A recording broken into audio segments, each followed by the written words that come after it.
Hello नमस्कार दोस्तों, कैसे हैं आप लोग। आशा है कि आप लोग अच्छे और स्वस्थ भी होंगे। दोस्तों आज हम बात करेंगे शुभ मंगल सावधान मूवी के विषय में। चिंटू पांडे जी का मूवी है दोस्तों।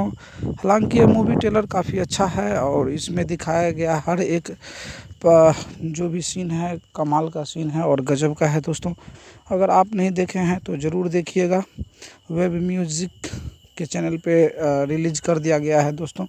तो काफ़ी अच्छा ट्रेलर है और जैसे ही मूवी आएंगे तो मैं इसका वीडियो मैं आप तक ज़रूर पहुंचाऊंगा और मैं इस पे विशेष ध्यान रखूंगा ताकि आप तक वीडियो पहुंच जाए और आप देख पाएँ।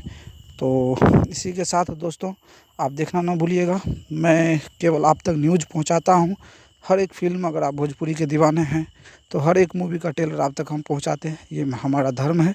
तो आप देखना ना भूलिएगा दोस्तों। फ़िल्म हमें कुछ न कुछ तो सीख ज़रूर देते हैं दोस्तों। इसी के साथ आप हमारे वीडियो को देखे हैं तो दिल से धन्यवाद। जय हिंद दोस्तों, नमस्कार।